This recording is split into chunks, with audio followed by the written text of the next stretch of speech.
Merveilleux avec des amis.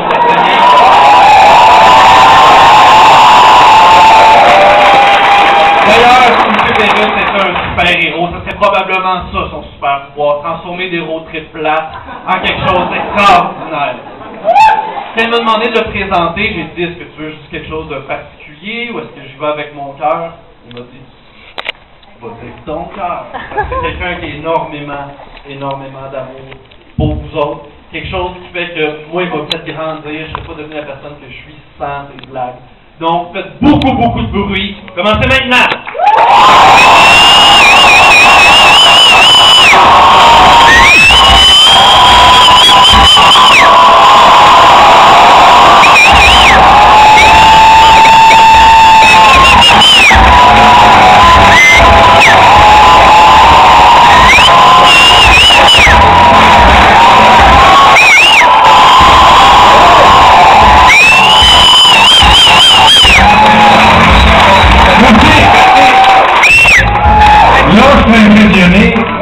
J'ai toujours été remarqué, mais je suis très impressionné. Merci Mathieu de ta présentation. J'ai broyé en arrière. Moi, je pensais, on va être une petite salle de conférence, on va être 75, ça va être intime, on va manger un croissant, je vais raconter ma vie. Mais non, j'avais écrit un texte sur la courbe ascendante du prix des fruits et légumes à travers les siècles. Mais avant, j'aimerais vous parler de ce qui m'est arrivé, pourquoi je fais ce que je fais aujourd'hui et comment je le fais. Après ça, on parlera des légumes. Mais je ne pensais jamais que vous seriez aussi nombreux. Merci! Vraiment!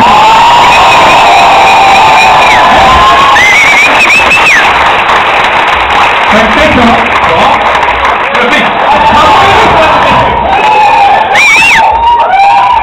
Fait que j'ai demandé à Mathieu de m'accompagner tout le long parce que ça se peut que je fasse les choses à l'envers. Je commence à parler de ma mort et tout ça. Bon.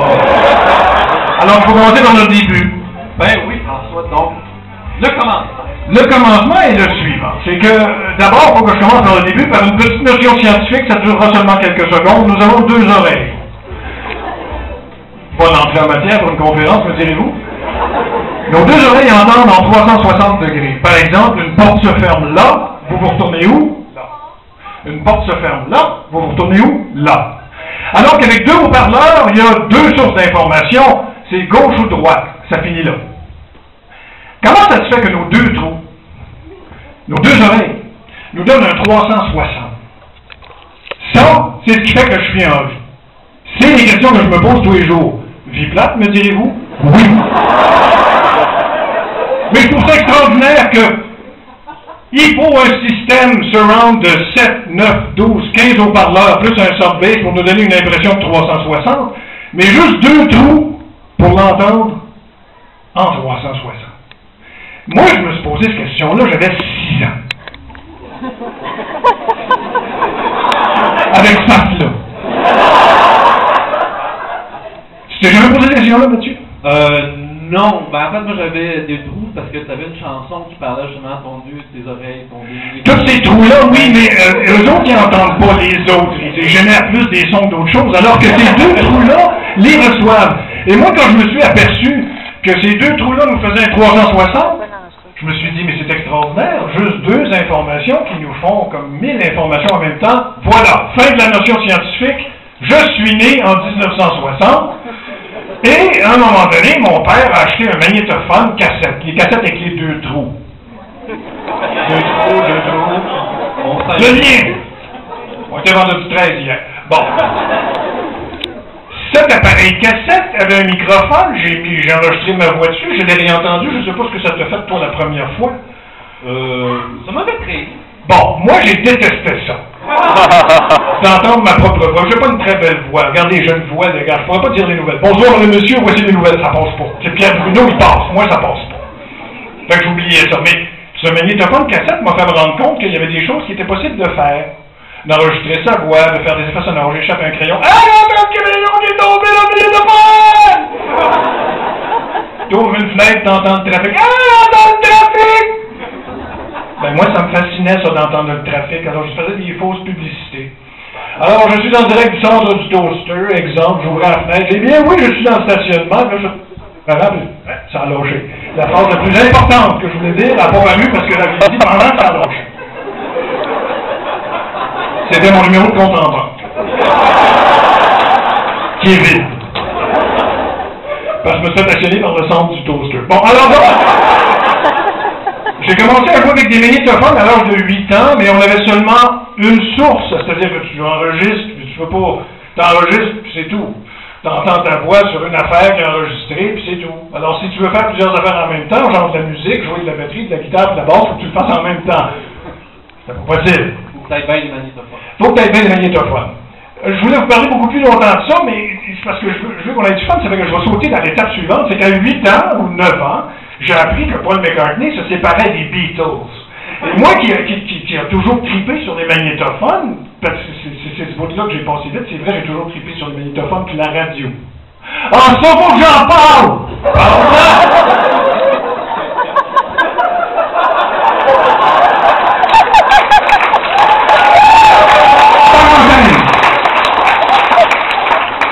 Nous avions une télé noire et blanche chez nous, une petite télé à lampe, une Zénith, on regardait les Sentinelles de l'air là-dessus, moi et mon frère, puis Ultraman. Pas de Sentinelles de l'air dans la salle. Ultraman, tout ça en noir et blanc. J'ai appris plus tard qu'Ultraman, il y avait des bords rouges dessus. Bon, la TV de mon cousin qui avait plus d'argent que chez nous. Bon. Mais j'ai toujours été bien plus fasciné par la petite radio. Je vous ai parlé du 360 tantôt, là, au prix des notes. Bon, la radio, c'est juste une source mono d'un seul haut-parleur qui diffusait toutes sortes d'affaires en même temps. La voix de l'animateur ou une publicité. Et c'est là que j'en viens à mon anecdote. J'avais 8 ans et j'entendais, Mathieu, je t'abandonne dans le coin pour moi. Oui. Ça va, Mathieu? Ah oui, ça va très bien. Tu avais 8 ans, tu entendais quoi? J'avais 8 ans et j'entendais une publicité de l'hôtel Britannia. C'était à Québec, à CKCV. L'hôtel Britannia! J'entendais ça à la radio. Ça avait l'air big. Le gars parlait avec l'écho, il y avait de la musique en arrière.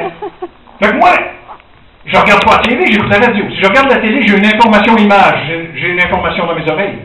Fait que le cerveau, lui, dans son hamac avec un chip, puis il y a bien, déjà toute l'image du son. Mais quand vous écoutez la radio, votre cerveau se met à activer et vous fait imaginer qu'est-ce qui se passe derrière le haut-parleur. L'animateur, tu vois qu'il y a je sais pas, on l'a pas vu, mais le cerveau se met à façonner une personne. Vous imaginez cet animateur, même si vous n'osez pas vous l'admettre en ce moment, madame là-bas. Vous imaginez ce que vous entendez à la radio. Et dans cette pub de l'hôtel Britannia, c'était énorme, ça avait l'air d'un palace, on imaginait les chauffeurs, les personnes pleines de bijoux qui sortent des voitures pour rentrer là. Jusqu'au jour. Ou avec ma marraine qui un jour m'avait amené quelque part. On y allait régulièrement. En revenant, on était sur le boulevard Amel, à Québec, puis on jouait une annonce Hôtel Britannia. Je l'ai vu, l'Hôtel Britannia. C'était un trou. Mais dans l'annonce, ça avait l'air super big. Alors moi, à 8 ans, je me suis dit, pas de mensonge à la TV tant que ça, parce qu'en plus, les effets spéciaux n'existaient pas dans le temps. Mais à la radio, tu peux mentir jusqu'au bout. Tu peux faire apparaître quelque chose d'extraordinaire. Mais c'est donc extraordinaire de parler sans être vu. Ben, c'est ça que je fais aujourd'hui. Parler sans être vu, dire des niaiseries, puis éventuellement que les gens puissent imaginer des choses. Là, j'ai commencé à j'ai parlé de Paul McCartney tantôt, Mathieu. Ben oui. Par rapport à là. Oui, il y a là qui s'en vient, ça, c'est que je commence à être vieux pas mal. Un moment donné, j'étais jeune, puis je courais, là. Et Paul McCartney, donc, a fait son premier album, celui qui est cerise sa pochette, là, est-ce qu'on se comprend? Le premier, bon. Et j'avais appris, en lisant des journaux intéressants, qu'il s'était lui-même procuré un petit studio avec un magnétophone multipiste. J'ai fait quoi? Il y a plusieurs pistes disponibles maintenant! Combien? 4. Le sien, le 8 existait déjà. Mais il y avait un 4 pistes. J'ai fait quoi? Il peut enregistrer une piste, lui. Chez eux. Faire une autre piste, puis mettre de la batterie, puis une autre piste. Puis... il peut faire ça, lui. J'ai dit à mon frère, là, qu'est-ce que c'est comme ça? Je fais pas ça, moi. Ça se fait vraiment pas une crise de sang, c'est ça. C'est ça? Mais avec 2 magnétophones cassettes, tu peux enregistrer une première chose sur un magnétophone cassette, utiliser le micro d'un deuxième magnétophone cassette, puis prendre le résultat et faire un petit ping-pong comme ça, mais j'avais pas assez d'argent non plus. Mais là, j'ai jamais décroché mon envie d'enregistrer des niaiseries. Et j'ai eu mon premier multipiste. Pas à 8 ans. À quel âge? 25. Il y avait une piste qui ne marchait pas dessus, mais c'était usagé, il y avait 3 pistes, moi, au lieu de 4. Mais, j'avais un multipiste, Mathieu. Ben oui, parce que c'est avec celle-là que tu as fait ton premier album. Oui.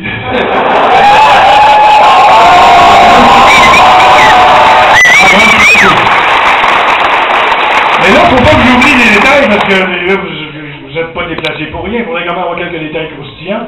Non pas que j'ai travaillé tout nu, mais sur ces 3 pistes-là, je faisais un travail d'enregistrer 3 pistes et de mixer la différence sur un autre magnétophone et de reprendre tout ça et de continuer, et puis tout ça. Et puis, mon rewind ne marchait pas. Fait que je tournais ça au crayon. Ou je prenais un autre appareil cassette, puis je le tournais dans l'autre appareil. En tout cas, j'étais mal équipé, je veux dire, pour le premier album, ça a été épouvantable, mais je parvenais à mes fins. Et excusez-moi l'expression, non, je la dirais pas, ça sonnait pas bien au début, j'avais de la misère avec mes batteries, je jouais mes instruments, et c'est là que j'en viens, parce que j'ai joué des instruments, moi, à partir de l'âge de 16 ans. Parce que mon frère m'a acheté, mon frère Marc Pérusse, qui travaille actuellement avec Serge Fiori, Scoop. Super joueur de bass. Moi, je suis joueur de bass, mon frère est guitariste. Ben, il joue de tout, lui, fatigant, capable de tout. Et puis, quand j'ai commencé à jouer des instruments de musique, c'était une nouvelle chose dans ma vie, j'étais bassiste. En plus de dire des niaiseries dans le microphone. Bassiste d'un côté, dire des niaiseries de l'autre. Alors, j'avais mon petit studio vétuste à la maison où je enregistrais des petites chansonnettes où je disais des choses sérieuses dedans. Je chantais des choses sérieuses. Des chansons d'amour. Je faisais écouter ça au monde, puis il riait.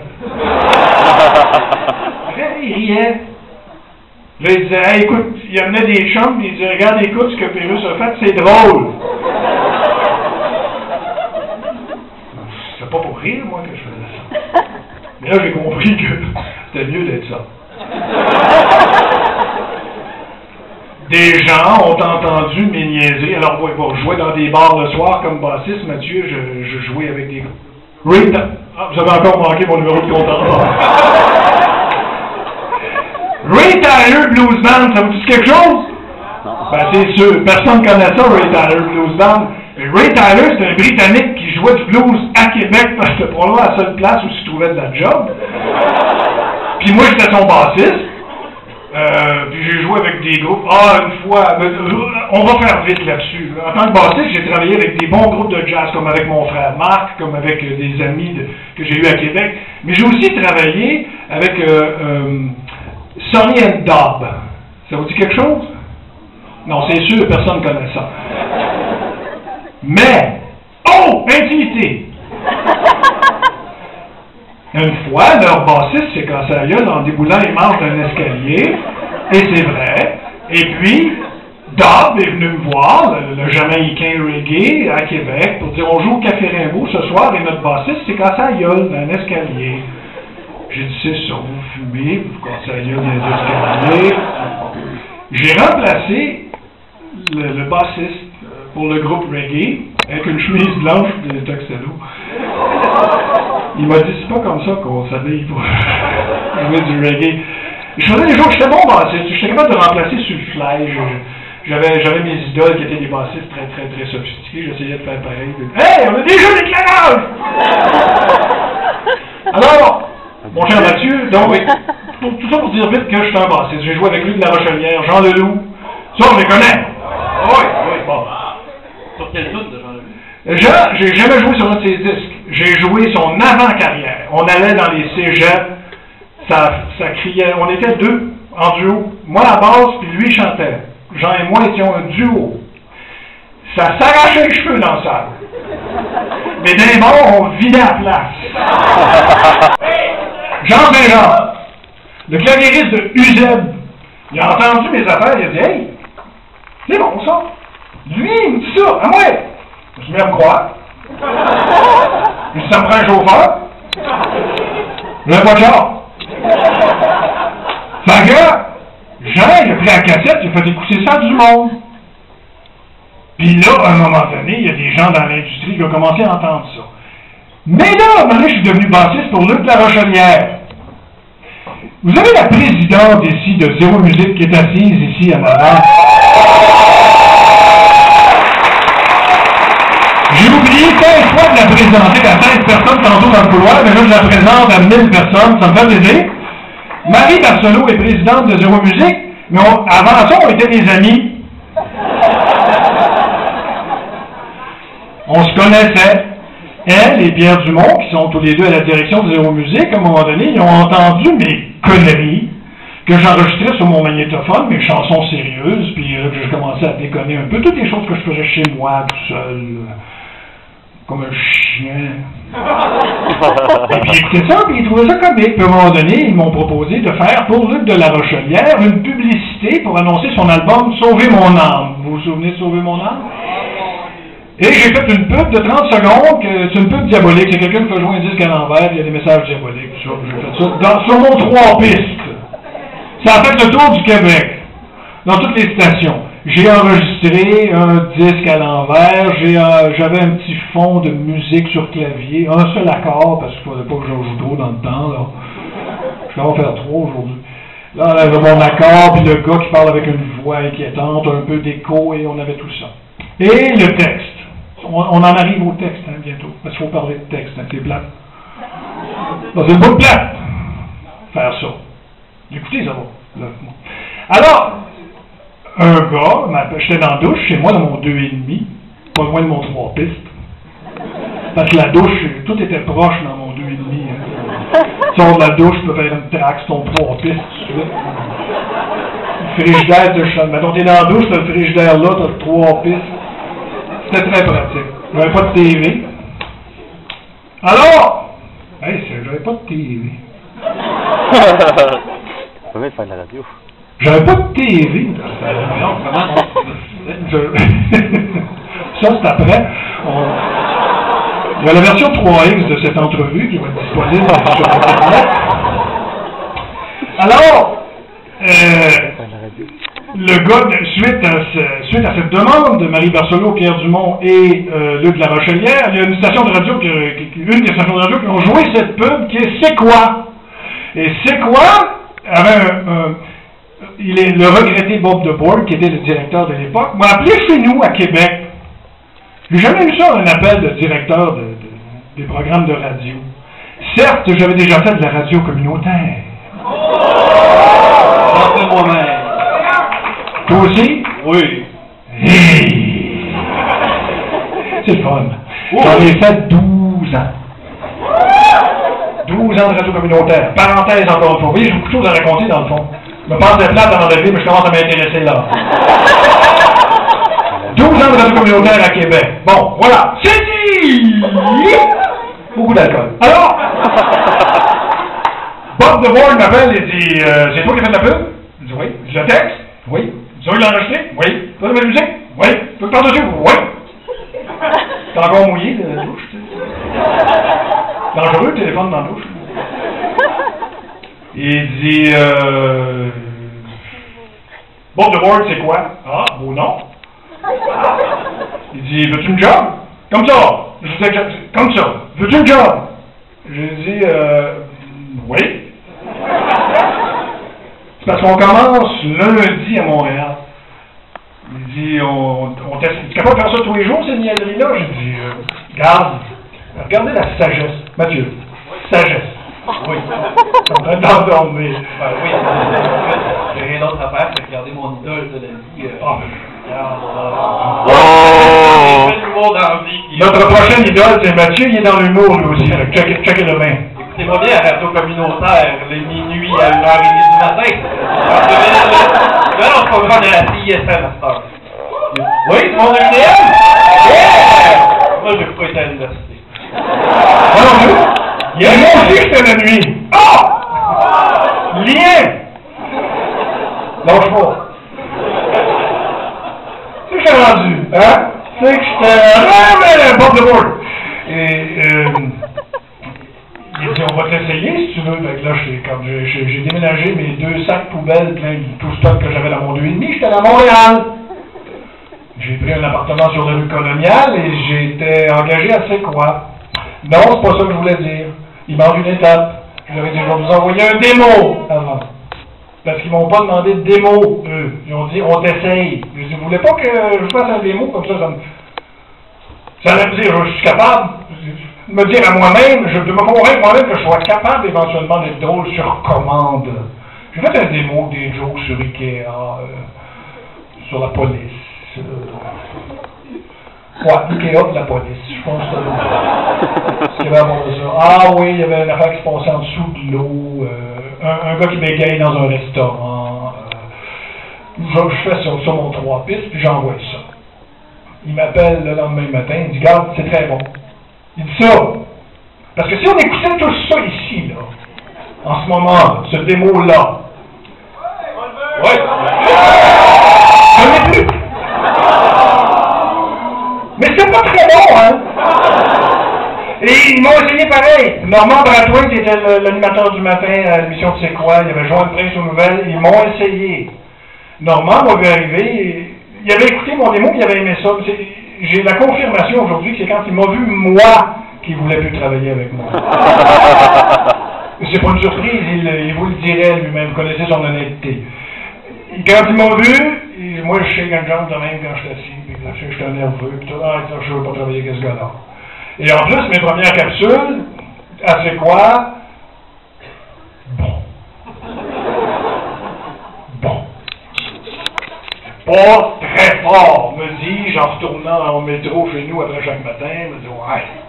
Là, je commence à mettre des jokes. 3 semaines après, j'ai commencé à mettre des jokes.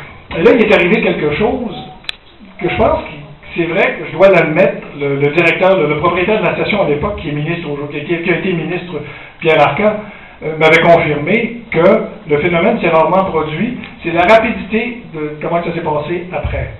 À partir du moment où j'ai commencé à mettre des jokes dans mes capsules qui étaient diffusées le matin, c'est quoi, et que j'ai fait ma première chanson,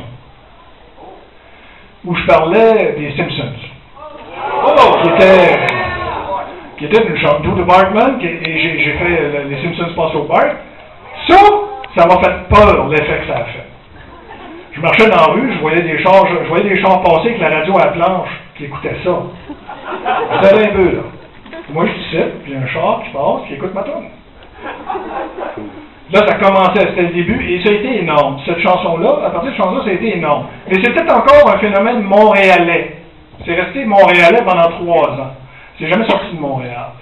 Et là, j'ai dit, bon, l'espace de quoi? Je m'achète une piste de plus que mon 3 pistes. Et c'est là qu'on vient au fait que j'étais devenu quelqu'un qui doit produire de l'humour. Et c'est là... Mon compte en banque vient de poser un.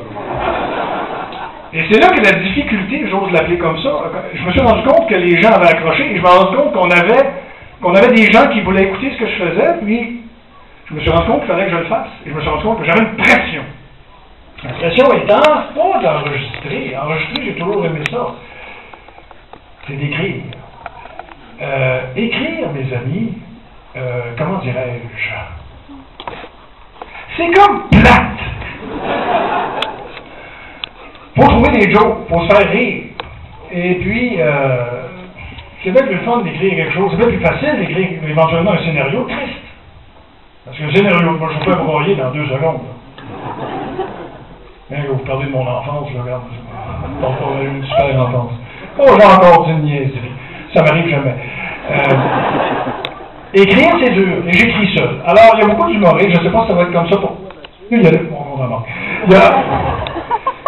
arrive souvent que vous allez avoir un humoriste qui a, pour l'aider, quelques auteurs, 6 auteurs, d'autres humoristes qui vont travailler avec lui pour l'aider. Alors, puis c'est comme ça que ça marche. C'est comme ça que ça marche aux États-Unis, c'est comme ça que ça marche partout. 99% des humoristes ont des auteurs, c'est normal. Les humoristes sont une forme, sont des humoristes eux-mêmes, sont aussi le comédien qui va sur scène, contrairement. Parce que la livraison sur scène est extrêmement importante. Donc l'humoriste fait un travail très fort de livrer sur scène. J'en fais pas de scène, je parle de ce que je fais. Alors, l'humoriste travaille très fort pour faire la livraison de la blague, mais il faut l'écrire. Et l'écrire, c'est souffrant. J'ai travaillé seul toute ma vie, j'ai jamais eu d'auteur pour m'aider. Je suis mon seul auteur. Yvon Deschamps était son seul auteur. Et si je ne me trompe pas, Daniel Lemire est son seul auteur. Oui, hein? Vous êtes son épouse. Et c'est souffrant. Nous avons en commun, je pense, Yvon, Daniel et moi, de trouver ça dur, de prendre toute la charge d'écrire. Et pourquoi c'est comme ça? Parce que ça a commencé comme ça. Et tu te sors pas de ça de même. Des gens disent, ah, il a tout écrit ça. Ah, il a tout enregistré ça. Ah, il joue toutes ses affaires lui-même. Ah, il s'enregistre lui-même. Ah, il livre son produit. C'est lui qui a dessiné la pochette. Non, ça, c'est pas vrai. Les pochettes, on a Mme Barcelot ici, là, qui fait le lien avec des artistes.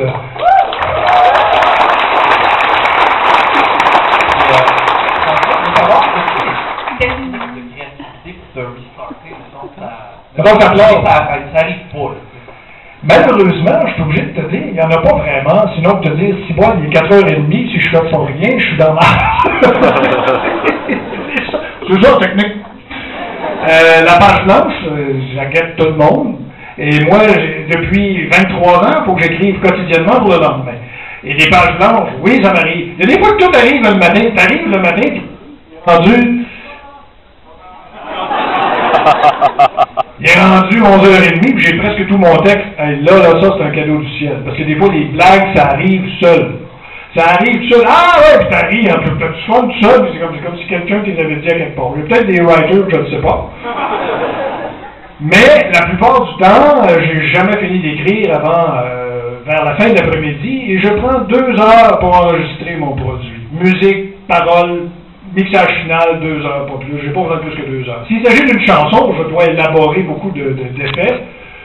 Je vous ai vu! Ceux qui sortent ne veulent pas que ça paraisse.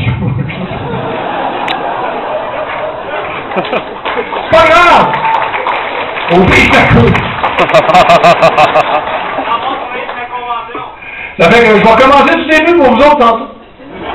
Tu vas aller voir à la cafétéria, tu dis, OK, je vais vous raconter le bout que vous avez manqué. Alors, donc, écrire, c'est très, très, très long. Pour ce qui est de fabriquer soi-même, tout comme mon fils, Frédéric, il est quelque part dans la bâtisse, ici, il est en train de s'amuser avec une guerre des étoiles quelque part.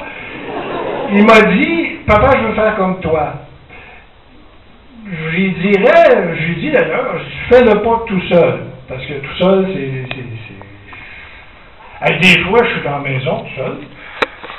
J'écris, puis c'est rien que ça qui se passe. Et ça vient pas, puis là, tu regardes comme au dehors, tu as l'air de rien faire. Il faut pas que ta conjointe te voie écrire. T'as l'air de rien faire. C'est pas mieux, ouais. C'est une drôle de job d'écrire, et moi j'écris tout le temps. Alors, mais le fun vient quand on produit des choses. Est-ce qu'on raconte, là évidemment, les albums, c'est issu du matériel fait pour la radio, mais refait. Alors si vous avez tome 3, tome 4, toutes les tomes, il y a des choses qui ont été éventuellement diffusées à la radio, mais que je retouche.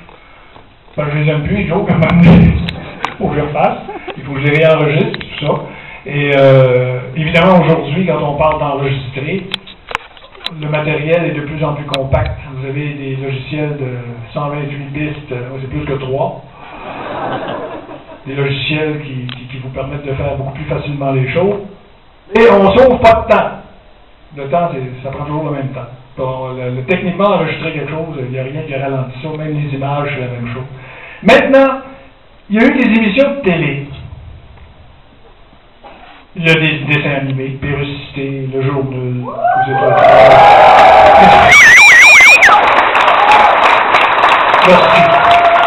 J'ai adoré faire ça, mais j'étais tout seul encore.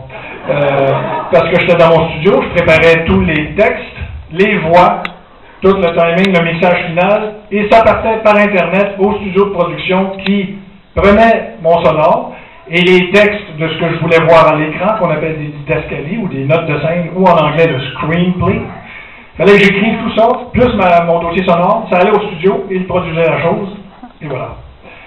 Donc, je suis encore tout seul. Je dirais qu'il y avait 75 personnes qui ont travaillé à l'animation de Pérusicité, et à peu près une quinzaine de personnes sur le journal. Ça n'a pas empêché que mon mode de travail était le même. Alors, le matin, quand je faisais des capsules pour la France, pour diffuser sur Europe 2 à l'époque, le matin, je faisais ma capsule pour la France. Internet n'était pas encore assez perfectionné pour que je puisse l'expédier, donc j'envoyais ça FedEx tous les jours.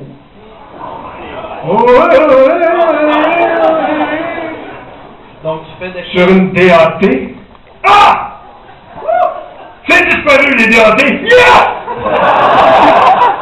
Quelle merde! C'est la cassette digitale. C'est la cassette à 2 trous, mais digitale. J'envoyais une DAT par jour par FedEx. En Europe. Parce que je ne voulais pas aller rester là-bas. C'est bien trop jeune. Une question pour toi, François, par oui, rapport à l'animation, vu que tu es sur le sujet. Je me demandais, c'est laquelle des projets d'animation que tu as trippé le plus à faire? Ou s'il y a une des animations que tu trouves le plus belle ou le plus représentative de ce que tu as en tête quand tu es? Mais moi, je dirais Pérusicité à cause à cause du plaisir que j'ai eu à écrire les notes de scène. Chaque mouvement qu'il y a à l'écran, sur Pérusicité, bien sûr, c'est pas du 3D, c'est du 2D traditionnel, budget oblige, mais chaque mouvement qu'il y a sur l'écran, je les ai tous écrits. Mes documents écrits pour chaque épisode, s'ils avaient été imprimés, ça aurait été ça, d'épais. J'ai écrit chaque affaire. Le char qui arrive, la première porte qui ouvre, la fenêtre s'ouvre, il passe sa main, il enlève sa main. Il y a tel regard, il regarde à gauche, ensuite il regarde à droite. Il se baisse, il ramasse, puis en se levant, il se cogne la tête. Tout ça, c'est écrit au corps de poil. Fait que les animateurs et les dessinateurs qui recevaient mes notes de scène en studio, ils avaient l'audio. Et ils avaient aussi toutes les notes de scène, mais il fallait que ce soit complètement écrit. Et jamais j'ai reçu une question. Il n'y a jamais personne qui m'a appelé. Hey François, ton affaire que tu dis, jamais. C'était tellement écrit en détail. Je me souviens qu'il y a une scène où il y avait Tristan Direct qui faisait un reportage de quelque part, puis il fallait que Tristan ait une hésitation, et là il se passait quelque chose derrière lui. Je ne peux pas vous dire exactement qu'est-ce qui se passait derrière lui, mais il y avait une usine qui polluait, quelque chose. Cette scène-là, c'est 8 pages. 4 secondes. Puis j'ai dit ça taper sur un ordinateur.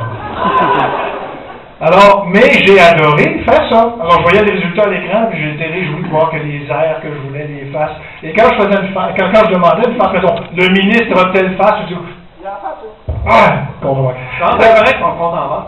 C'est ça? Il n'y a plus rien dedans. La face du ministre, il y a un peu la face d'un gars qui vient de s'apercevoir qu'il a oublié ses clés dans son char, puis son char est en train de couler dans le fleuve. Il comprenait ce que je voulais dire. François? Oui. Je suis vraiment désolé de faire ça, mais il reste environ 5 minutes. Parfait, on va en prendre 15.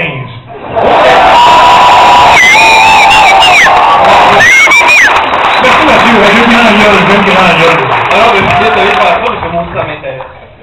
Ben, j'arrête pas. On y en a 5, ok. Alors donc, 5, est-ce qu'on est à une période de questions? Parce que j'ai peut-être pas tout couvert. Il y a peut-être des gens qui voudraient savoir des choses que j'ai oublié de dire. 10 minutes de période de questions. Tu connais ça? Ben oui. Ok. On prend la modération pour ça. Qui lève sa main en première question? Toi.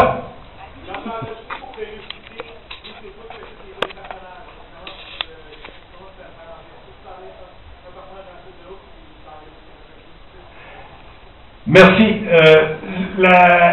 Un personnage, une réplique à la fois. Même chose pour les albums, et tu me donnes l'occasion d'ailleurs d'expliquer ça. Merci. J'y ai pas pensé d'en parler.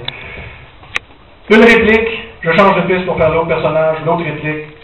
Parce que si j'ai essayé ça, de dire, mettons, on fait 4-5 répliques tout de suite, puis après ça, faire la réponse de l'autre personnage pour 4-5 répliques. Et ça marche pas, c'est pas naturel. Et même chose pour compléter, vous savez, j'accélère un peu mes voix. Ce n'est pas un logiciel pitch shift qui existe dans vos programmes où est-ce que tu pèses puis tu fais un pitch de plus tant de pourcents, c'est pas ça. C'est un appareil spécial qui réduit le voltage d'un autre, ce qu'on appelle un transmetteur digital analogue. Cet appareil-là varie la vitesse de cette compression-là. Alors je décélère la vitesse de l'enregistrement pour la remettre à la vitesse normale ensuite. Et ça pour chaque personnage. C'est-à-dire, alors, donc, pour Léopold Ouellet, je... On a peut-être le temps pour une autre question. Oui. OK. Ici. Monsieur ici avec une moustache.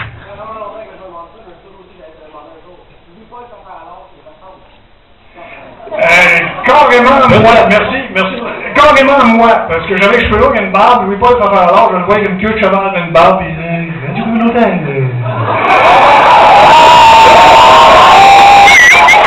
C'est moi. J'ai tellement fait de gaffe à la radio communautaire, je disais des communiqués d'affaires qui étaient de la semaine dernière. J'annonçais le Comic-Con pour la fin de semaine, c'était la fin de semaine passée, genre. Ah ouais, Louis-Paul Fafaralard, c'est un modèle à quoi pas faire à la radio. Exactement. C'est un cours de pas faire. Avec les lunettes. Oui. Si on parle de pérusicité, je suis attaché beaucoup à Léopold Ouellet. C'est le personnage que j'ai le plus de fun à faire parce que je trouve qu'il est complètement contraire de ce que je suis. Puis, j'aime beaucoup Louis-Paul Fafaralard de la radio communautaire parce que je trouve que ça vient de moi. J'ai un faible aussi dans les personnages comme pour Bob Hartley.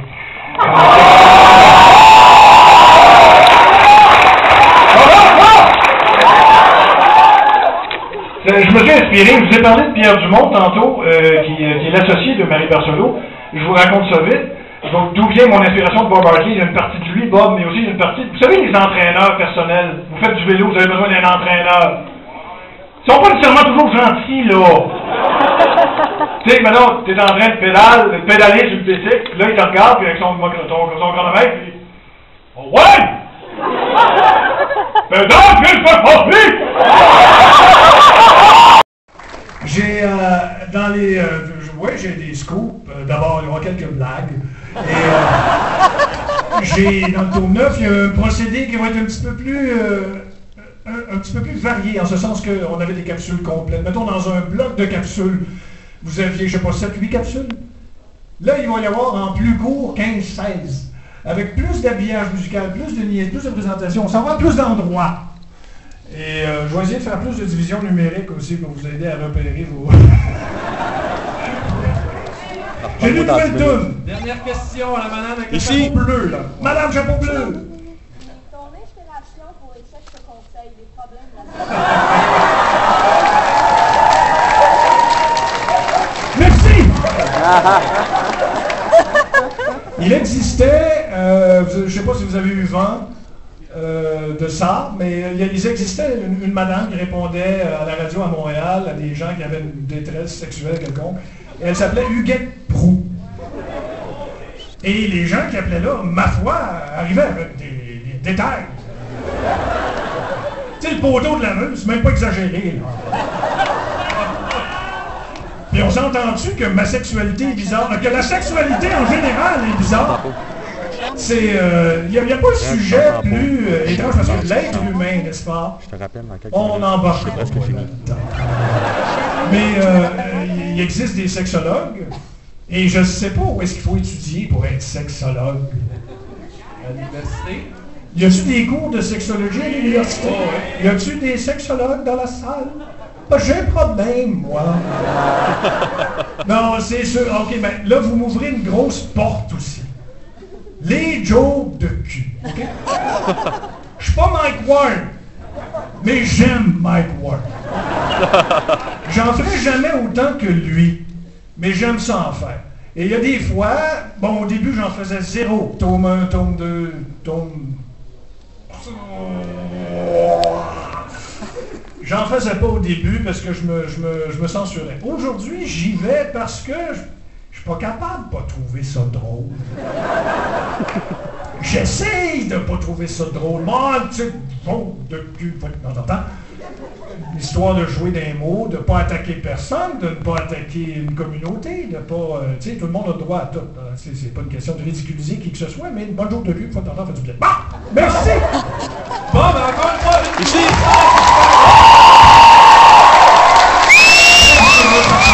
Un chandail dans une photo de toi.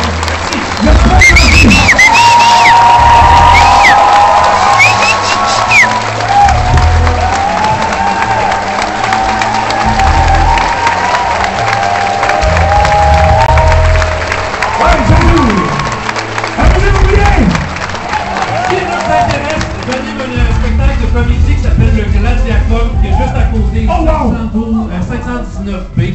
C'est un show d'humour pour les geeks par des geeks, donc ça vous intéresse, c'est gratuit. 519B. Juste à côté. Ah, moi, je vais vous répéter le chiffre. Merci, Mathieu. Paper.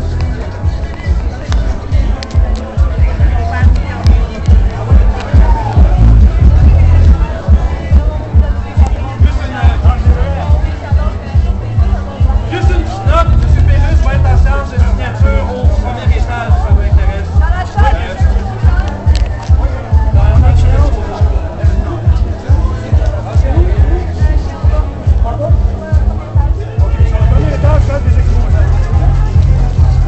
Merci d'avoir envoyé en France. Merci d'avoir envoyé. Excuse-moi, Merci à vous. Monsieur Pérus. On recommence bientôt. Monsieur Pérus, juste une question. Je l'ai fait pour mes chums. Un skidoo, on peut se laisser dans le cours?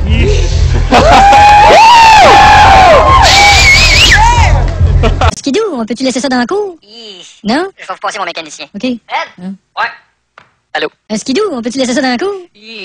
Bon, plus avancé, moi, là. Oh, là! Quoi? Un skidoo, on peut-tu laisser ça dans la cour? On laisse faire, je vais appeler ailleurs. Alors, la motoneige? Ouais, les skidoo. Gardez la ligne.